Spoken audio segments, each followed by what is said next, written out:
Hi guys, just wanted to give you a quick guide on the fastest way to farm the perforator. So I'll just quickly go through sort of the main components and what you're going to want to farm to get it the quickest. So as with all farms really, you're going to want to farm these top three parts first and get them crafting.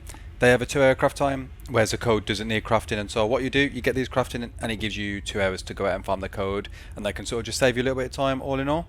So for the first part, the polymer, you're going to want to ignore common and normal mode. The drop chance is nothing compared to the hard mode, and so you'll waste a lot of time if you try and go through it that way. So just stick with the hard mode battles.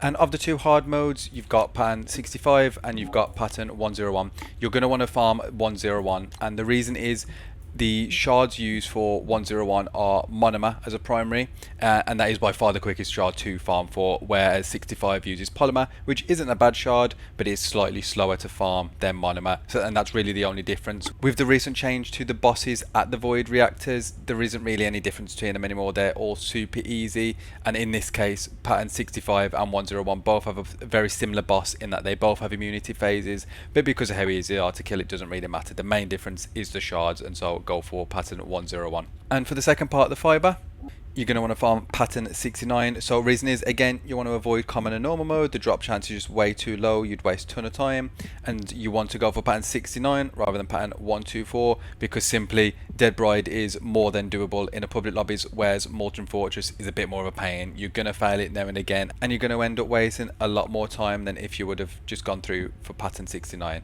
So just stick with pattern 69. And for the third part of the tube, you're going to want to go for pattern 73AA, and the reason for that is pattern 73AA uses one of the better shards in polymer, so probably the second quickest shard to farm for, whereas pattern 91, this uses organic, which is probably the third quickest shard to farm for, so a bit slower, and pattern 113AA, it unfortunately uses one of the worst shards in an organic. It's by far the slowest shard to farm for, so don't waste your time doing that. Just stick with pattern 73.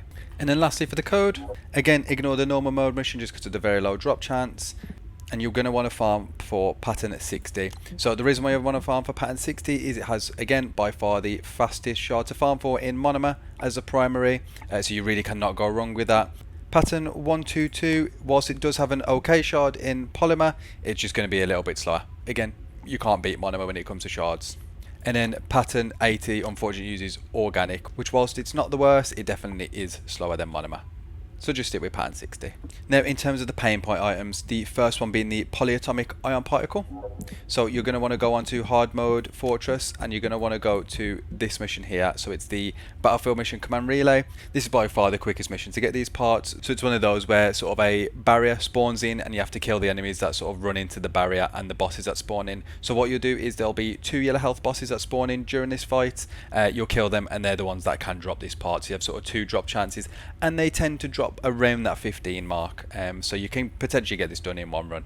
And for the second pain point item, the compound carbon activator, you're going to want to go on normal mode, so you definitely want to do normal mode, and you're going to want to go on Mystery's End. Unfortunately, this item is a bit of a pain. All you do is you'll run through until you get to the yellow health boss, you'll kill it, and then you'll just sort of restart the mission. It drops around 5 per run, so you could get this done in 2 runs. And for the last pain point item, the synthesized artificial bone metal, all you do, just pick one of the outposts here. Normal mode is going to be slightly quicker, but hard mode are probably going to give you some more useful amorphous materials, so sort of make your decision based on whether or not you're after some of the amorphous materials linked to these outposts. So yeah, I hope that helps. Thanks.